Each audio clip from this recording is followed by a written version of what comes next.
আসসালামু আলাইকুম দর্শক, আজ আমরা পরিচয় হব দুহারের অত্যন্ত প্রতিভাবান একজন মানুষ, যার বহু দিকে বহু প্রতিভা আছে, কিন্তু আমরা আহ, ওইভাবে জানার সুযোগ হয় নাই আমাদের। আজ আমরা জানার চেষ্টা করব মুহাম্মদ খুবাইব ভাইয়ের সাথে। সালাম আলাইকুম। ওয়ালাইকুম আসসালাম। খুবাইব ভাই, সবার আগে আপনার পরিচয়টা দেন, আমরা আপনার পরিচয়টা আগে জানি। আসলে আমি মোহাম্মদ খুবাইব। আমার বাড়ি হচ্ছে দোহার উপজেলার রায়পাড়া ইউনিয়নের পালামগঞ্জ গ্রামে। আচ্ছা আমার পালামগঞ্জ বাজারে একটা কম্পিউটারের দোকান, পাশাপাশি একটা ছোট কাপড়ের দোকানও আছে। আচ্ছা আচ্ছা। এই পরিচয় ছোট। এটা তো আপাতত আছে, আপাতত এগুলো দিয়ে চলছেন, কিন্তু আপনার যে মূল প্রতিভা সেগুলো সম্বন্ধে জানতে চাচ্ছি। বিশেষ করে আপনার স্টুডেন্ট লাইফে আপনি বেশ কিছু কাজের সাথে জড়িত ছিলেন, ওগুলো সম্বন্ধে জানতে চাচ্ছি। স্টুডেন্ট লাইফে আসলে যেহেতু আমি সম্ভ্রান্ত মুসলিম ঘরের একজন সন্তান, অবশ্যই। তো আমার বাবা আলহামদুলিল্লাহ একজন ইমাম ছিলেন। তো সেখান থেকে ছোটবেলা থেকে আলহামদুলিল্লাহ আমি বিশেষ করে আমার বড় ভাইয়ের অনুপ্রেরণা। আচ্ছা হ্যাঁ, উনি বিভিন্নভাবে আমাদেরকে অনুপ্রেরণা দিচ্ছে। আমার ভাই সহযোগিতা করছে সব ক্ষেত্রে। আচ্ছা তো ওনার কাছ থেকে আর কি শেখা জানা শুরু করা আগ্রহ নিয়ে আমি বিভিন্ন ইসলামী সংস্কৃতির দিকে, মানুষের আসলে পড়াশোনাটা অবশ্যই মানুষের প্রয়োজন। অবশ্যই। পড়াশোনার পাশাপাশি একজন মানুষকে দক্ষতা অর্জন করা এবং এই দক্ষতার পাশাপাশি বিভিন্ন দিকে তার যেন অ্যাক্টিভিটি ঠিক থাকে, সেক্ষেত্রে ইসলামী সংস্কৃতির যে অনুশাসনগুলা, রীতিনীতিগুলা, এগুলা ধারণ করা, সবার মাঝে ছড়ায় দেওয়া, এই ব্যাপারগুলা মানে এগুলার প্রতি আমার একটা আগ্রহ তৈরি হয় একদম ছোট থেকেই। আপনার বলা চলে যে একদম সর্বপ্রথম আমার মনে পড়ে যে তখন আপনার আমাদের মসজিদের ইমাম ছিলেন একজন। তো উনি ছিলেন আমাদের আমার সর্বপ্রথম শিক্ষাগুরু উনি। তো ওনার অনুপ্রেরণায় আমি প্রথম আপনার দোহারে ওই যে সাংস্কৃতিক প্রতিযোগিতা হয় সেখানে অংশগ্রহণ করি এবং আলহামদুলিল্লাহ আমি 3টা বিষয়ে অংশগ্রহণ করেছিলাম। আচ্ছা ইসলামী সঙ্গীত, আচ্ছা আচ্ছা, এরপর কেরাত, আচ্ছা আর ওই আবৃত্তি প্রতিযোগিতা, কবিতা আবৃত্তি প্রতিযোগিতা। আলহামদুলিল্লাহ আল্লাহ তাআলার মেহেরবানি, আল্লাহ তাআলা 3টা বিষয়ে আমি প্রথম হয়েছিলাম। তো আমি যে 3টায় অংশগ্রহণ করছিলাম সে 3টাই অংশগ্রহণ করছিলাম। সেটা কোন পর্যায়ে? এটা হচ্ছে উপজেলা পর্যায়ে। উপজেলা উপজেলা পর্যায়ে। পরবর্তীতে স্কুলের মাধ্যমে এবং দোহার নবাবগঞ্জ কলেজ যখন পড়তাম সেখান থেকে আমি বিভিন্ন উপজেলা এবং জেলা পর্যায়ে অংশগ্রহণ করি। আচ্ছা আচ্ছা।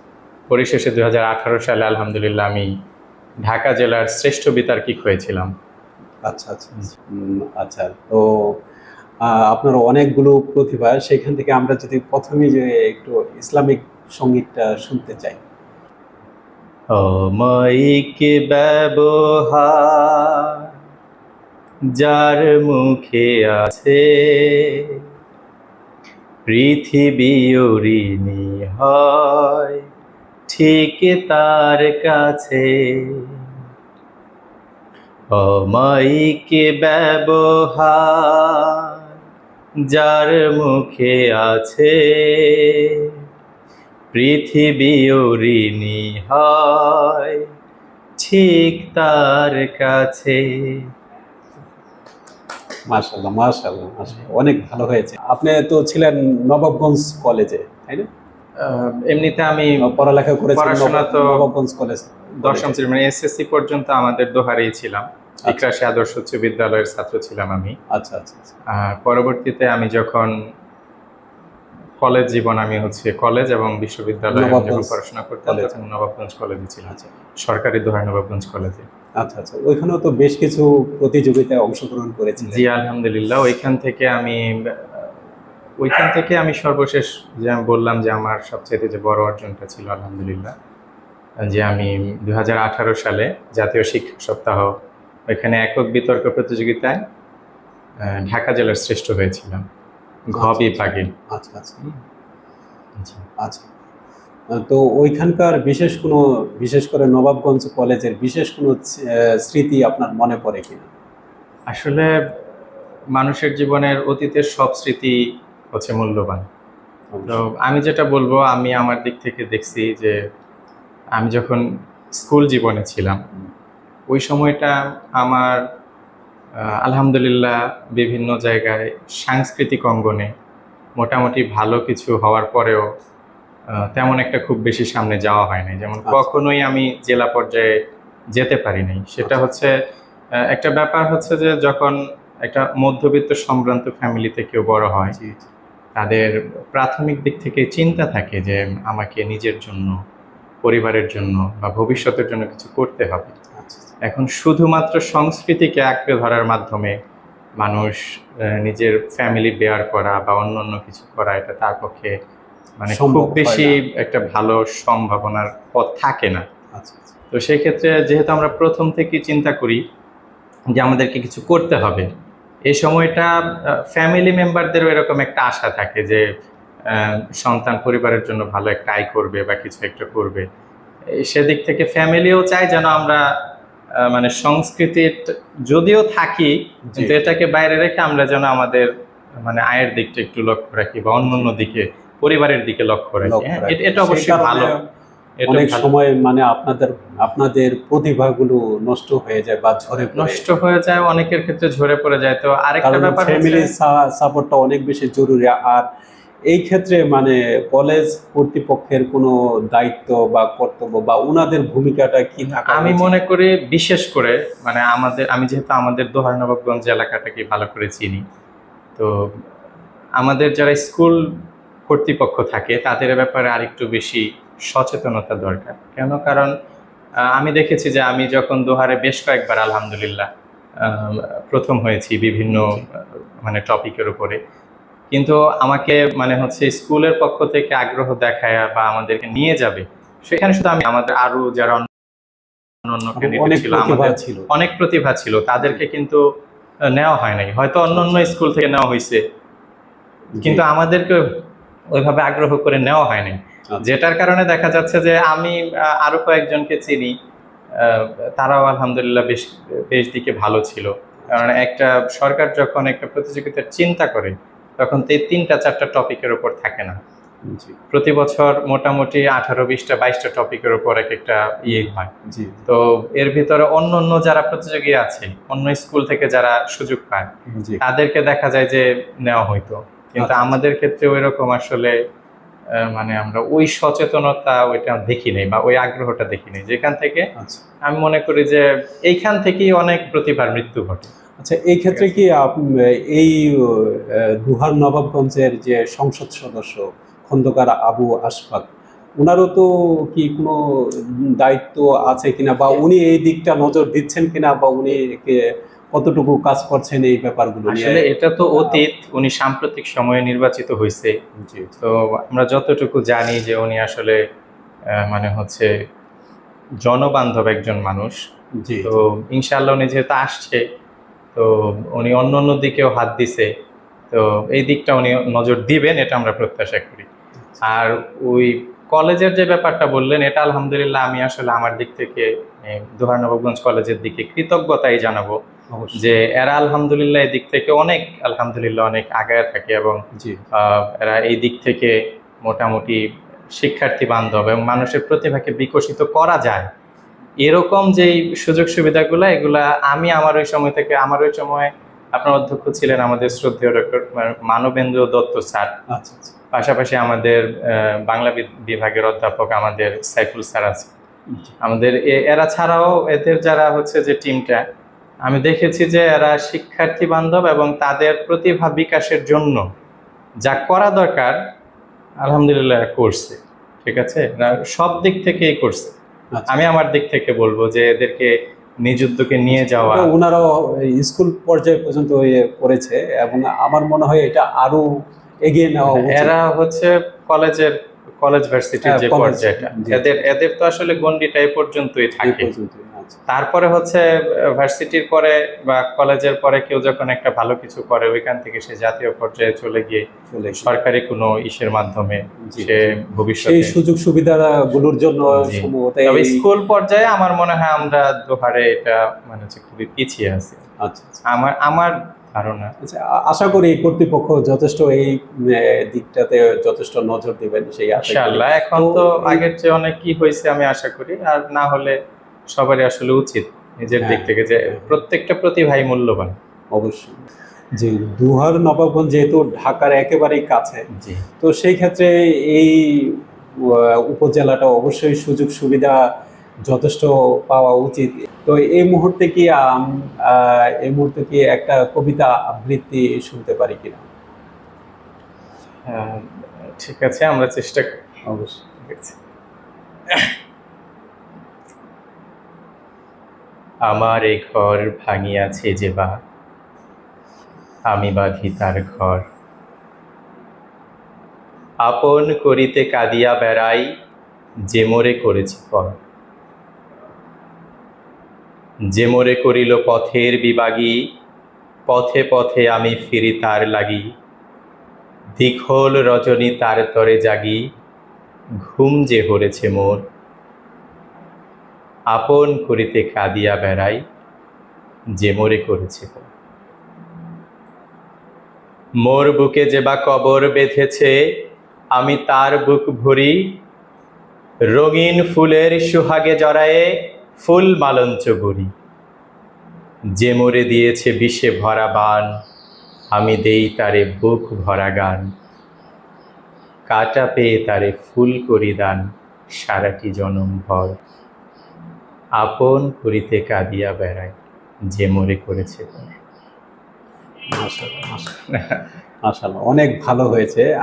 আমি এই ব্যাপারে খুব একটা জানি না, বুঝি না, তারপরে আমার কাছে ব্যক্তিগতভাবে খুব ভালো মনে হয়েছে, যথেষ্ট ভালো। আসলে আমি এইভাবে বলবো না যে অনেক ভালো হয়েছে, তবে আমি মনে করি আলহামদুলিল্লাহ এটা হচ্ছে শুধুমাত্র আমি দর্শক যতটুকু হিসেবে আমার কাছে খুব পাইছি, ভালো লেগেছে।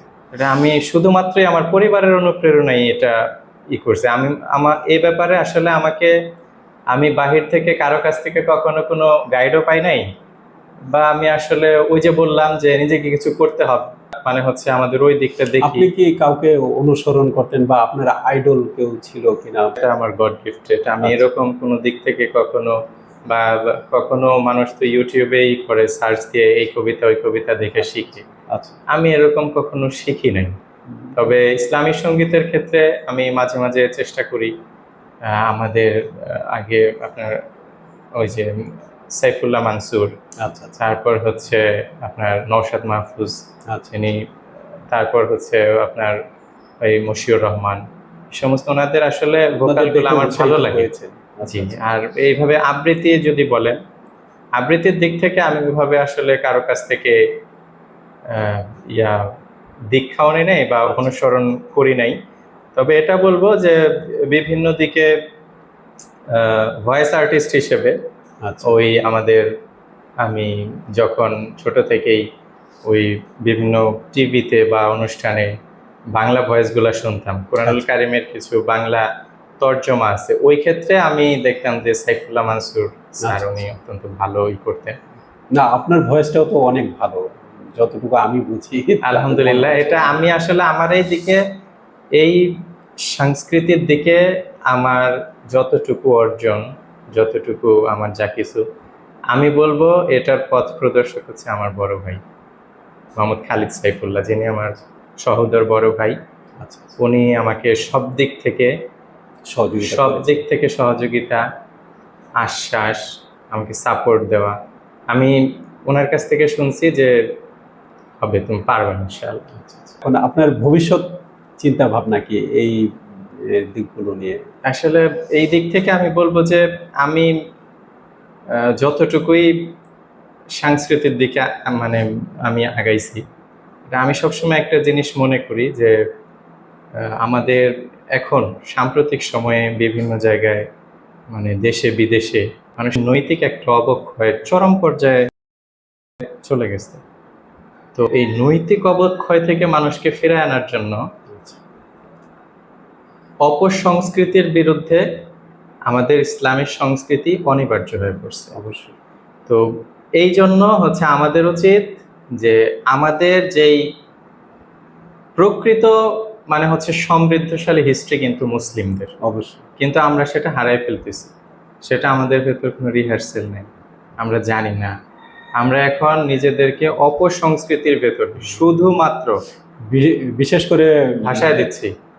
তো এই বিদেশি সংস্কৃতি, বিদেশি সংস্কৃতি এটা তো আরো ক্ষতিকর, এটা তো আরো ক্ষতিকর। তো এই দিকে ঝুঁকে যাচ্ছি আমরা। তো এই দিকটা থেকে আমরা যদি আমাদের মানে হচ্ছে ইসলামী যে সংস্কৃতিগুলা, যেটাকে আপনি এক কথায় সুসংস্কৃতি এটা যদি বলেন, অবশ্যই এটা যদি আমাদের ভেতর মানে হচ্ছে এটার প্রচলন বা এটার মানে হচ্ছে পরিধি, অথবা এটা যদি আমরা নিজেদের ভেতর বাড়াইতে পারি, তাহলে ইনশাআল্লাহ আমাদের ধীরে ধীরে নৈতিক মান উন্নয়নও হবে। পাশাপাশি আমি মনে করি যে বিদেশি সংস্কৃতির দিকেও আমাদের ঝুঁকতে হবে। হ্যাঁ, বিদেশি সংস্কৃতির দিকে ঝুঁকতে হবে না, এবং নৈতিক মান উন্নয়নের পাশাপাশি আমাদের মনে করেন যে এই যে আত্মার যে একটা খোরাক, আপনি মনে করেন যে আপনি কেন বিদেশি সংস্কৃতির দিকে যাচ্ছেন যখন আপনি দেখতেছেন যে আপনার সংস্কৃতি আপনাকে মুগ্ধ করতে পারে না। অবশ্যই। যখন আপনার সংস্কৃতি আপনাকে মুগ্ধ করতে পারে না, তখন আপনি কি হচ্ছে অন্য কোনো সংস্কৃতির দিকে চলে ঝুঁকে যাবে। সেক্ষেত্রে অবশ্য অভিভাবকদেরও সচেতনতা প্রয়োজন। অবশ্যই। যখন ছোট থেকে একটা মানুষ বড় হয়, বীজ যখন মানে হচ্ছে চারা গাছ থেকে ধীরে ধীরে বড়, ওই সময়টা যদি তারা তাদের সঠিক সন্তানদেরকে সঠিক পরিচর্যা করে, তাদেরকে ইসলামী সংস্কৃতি, সুন্দর সুন্দর নিয়ম আচার আচরণ, এই ব্যাপারগুলোর প্রতি যদি তাদের ভালো লাগা তৈরি করানো যায়, তাহলে ইনশাআল্লাহ এটা সামনে আমাদের জন্য একটা সম্ভাবনা এবং সুন্দর হবে ইনশাআল্লাহ। আচ্ছা, ঠিক আছে। সর্বশেষ আমরা অনুষ্ঠানের একেবারেই শেষ পর্যায়ে, তো মানে আরেকটা ইসলামিক সঙ্গীত দিয়ে আমরা শেষ করতে চাচ্ছিলাম। এই পর্যায়ে দর্শকের কাছ থেকে বিদায় নিয়ে আসে, আপনি ততক্ষণ একটু প্রিপারেশন নেন। ঠিক আছে দর্শক, বিশেষ করে ঢাকা জেলার দোহার নবাবগঞ্জ উপজেলার অনেক প্রতিভা আছে এই উপজেলায়। মোহাম্মদ হুবাইব ভাইয়ের মতো অনেক প্রতিভা আছে। সত্যি কথা বলতে কি, আমরা বিদেশি সংস্কৃতির দিকে এতটাই ঝুঁকে পড়েছি, এই আসনে যিনি দায়িত্বে আছেন, হ্যাঁ, তাদের দায়িত্ববোধ এবং তাদের নজরদারি যদি সঠিকভাবে দেওয়া হয় এই সাংস্কৃতিক এই দিকটাতে, তাহলে আমাদের এরকম অনেক প্রতিভা উঠে আসবে, আমাদের জাতীয় পর্যায়ে উঠে আসবে। আমাদের সাংস্কৃতিক ভান্ডার অনেক যথেষ্ট সমৃদ্ধ। তো সেই ক্ষেত্রে আমরা নিজের সংস্কৃতিটাকে ধ্বংস না করে চেষ্টা করব আমাদের আনাচে কানাচে, দেশের প্রতিটা আনাচে কানাচে যেসব প্রতিভাগুলো, ভাইয়ের মতো যে প্রতিভাগুলো আছে, তাদেরকে আমরা তুলে ধরার চেষ্টা করব। দর্শক, তো আমরা অনুষ্ঠান শেষ করব, ভাইয়ের একটা ইসলামিক সঙ্গীত শুনতে শুনতে আমরা শেষ করব। আশা করি আপনারা সবাই ভালো থাকবেন এবং আমাদের জন্য দোয়া করবেন। আসসালামু আলাইকুম। আজানের ধ্বনি যদি বাজে অন্তরে, বসে থাকা যায় কি গো, বসে থাকা যায়? খোদার প্রেমে যেন এই মন হারা। আজানের ধ্বনি যদি বাজে অন্তরে, বসে থাকা যায় কি গো, বসে থাকা যায়?